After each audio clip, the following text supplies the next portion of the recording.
chính trong tuần từ ngày 8 tháng 11 đến ngày 12 tháng 11 năm 2021.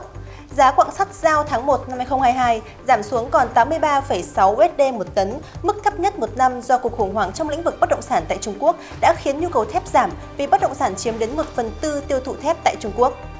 Ngân hàng thúc tín dụng cuối năm. Ngân hàng tung nhiều chương trình vay ưu đãi thu hút khách hàng, một số nhà băng gần dùng hết hạn mức tín dụng và đang chờ ngân hàng nhà nước cấp thêm. Đại biểu Quốc hội đề nghị nâng trần nợ công và thêm gói hỗ trợ để phục hồi kinh tế. Kính chào quý nhà đầu tư đã đến với bản tin tuần được thực hiện bởi chứng khoán NH Việt Nam. Vừa rồi là một số thông tin chính trong tuần qua. Vâng, và bây giờ thì anh Hoàng có thể tổng kết thị trường chứng khoán tuần qua được không ạ? Vâng, thưa quý vị, VN Index trong tuần qua biến động khá là mạnh. Cụ thể thì VN Index đã tăng tới 11 điểm trong ngày thứ hai đầu tuần, sau đó đi ngang trong 3 ngày giữa tuần và tăng mạnh trở lại trong ngày thứ sáu cuối tuần.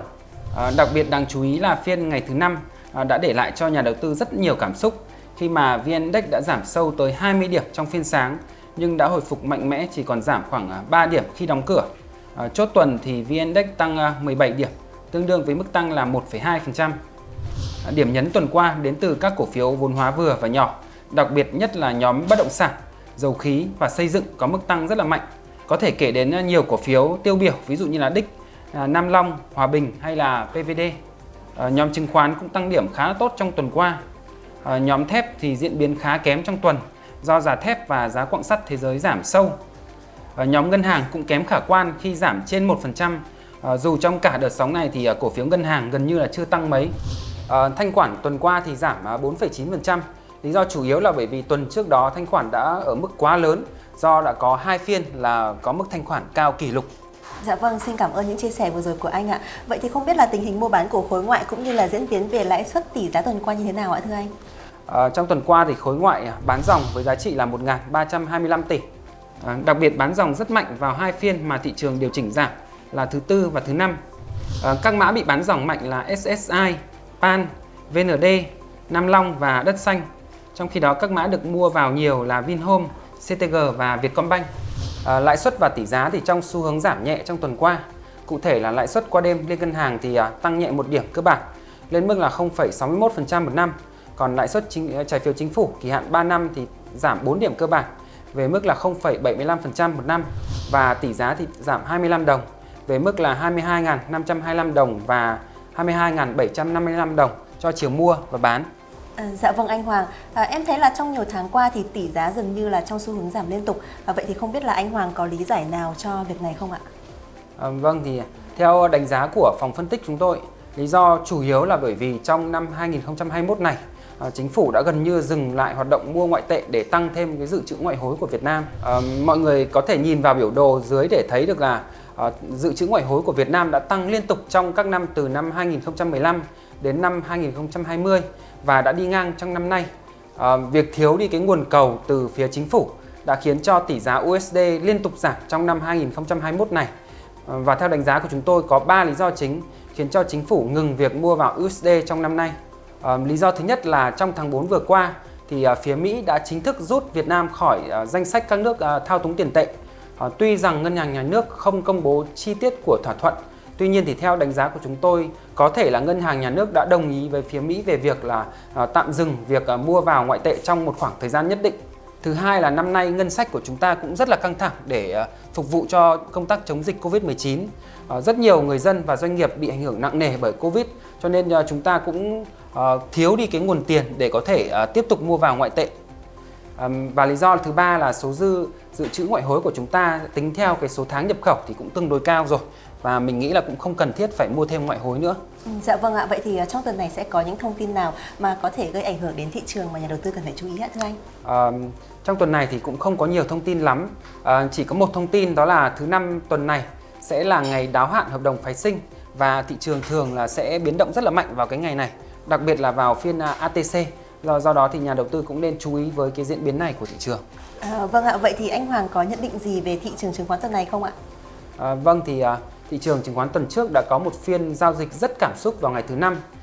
Áp lực bán là rất lớn đến từ cả phía nhà đầu tư trong nước và nhà đầu tư nước ngoài. Đã có nhiều lo ngại rằng thị trường đã đạt đỉnh và đang trong quá trình phân phối. Tuy nhiên thì theo đánh giá của chúng tôi vẫn còn khá sớm để nhận định như vậy và Cụ thể là chúng tôi cũng không cho rằng thị trường đã đạt đỉnh và đang trong quá trình phân phối vì một số lý do sau. Thứ nhất là vẫn đang còn rất nhiều nhóm ngành thu hút được dòng tiền và đang tăng điểm rất mạnh. Trong đó mạnh nhất hiện tại là nhóm bất động sản với các cổ phiếu tăng điểm liên tiếp, ví dụ như là Đất Xanh, Nam Long, Khang Điền hay là Đích. Ngoài ra thì nhóm chứng khoán cũng tăng điểm rất là tốt với bộ ba cổ phiếu VND, SSI và HCM thì đang giao dịch ở đỉnh lịch sử. Thứ hai là hầu hết các cổ phiếu ngân hàng và các cổ phiếu lớn ví dụ như là Vic, Vinhome hay là Vinamilk thì cũng đã giảm rất là sâu rồi và chúng tôi cho rằng cũng khó có thể giảm sâu hơn nữa. Tóm lại là chúng tôi cho rằng thị trường vẫn sẽ tiếp tục tăng điểm và phân hóa trong thời gian tới. Cái ngưỡng kỳ vọng của chúng tôi trước mắt vẫn là vùng 1.500 điểm mà chúng tôi đã đề cập rất nhiều lần trong các báo cáo gần đây. Thông thường thị trường chỉ đạt đỉnh khi mà các cái nhóm cổ phiếu cuối cùng được điểm tên và tăng điểm. Và trong tình hình hiện tại thì theo đánh giá của chúng tôi, cái nhóm cuối cùng này có thể sẽ là nhóm ngân hàng và các cái cổ phiếu lớn ví dụ như là Vic, Vinhome hay là Vinamilk. Ngưỡng hỗ trợ hiện tại thì ở vùng khoảng 1.440 điểm và nhà đầu tư vẫn có thể tiếp tục mua vào trong các nhịp điều chỉnh. Dạ vâng, vậy thì anh Hoàng có khuyến nghị gì về các cổ phiếu đáng để đầu tư trong giai đoạn hiện tại không ạ? Trong giai đoạn hiện tại thì các cổ phiếu mà chúng tôi ưa thích vẫn tiếp tục là các cổ phiếu được kỳ vọng có lợi nhuận cao trong quý 4 và phải đang có nền tích lũy ngắn hạn tốt để hạn chế được các cái rủi ro ngắn hạn cho nhà đầu tư. Chứng khoán thì vẫn là ngành đầu tư ưa thích của chúng tôi do thanh khoản của thị trường đang tăng rất là cao. Nhà đầu tư có thể mua vào các cổ phiếu như là HCM, SSI.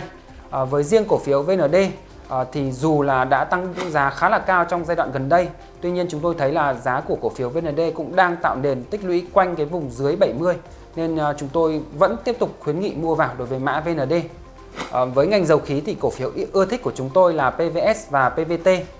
Cổ phiếu PVD thì tuy rằng cũng là cổ phiếu rất là tốt, tuy nhiên thì giá cổ phiếu đã tăng quá cao và hiện tại thì không có nền tích lũy một cách đáng tin cậy, cho nên chúng tôi không khuyến nghị PVD ở giai đoạn hiện tại.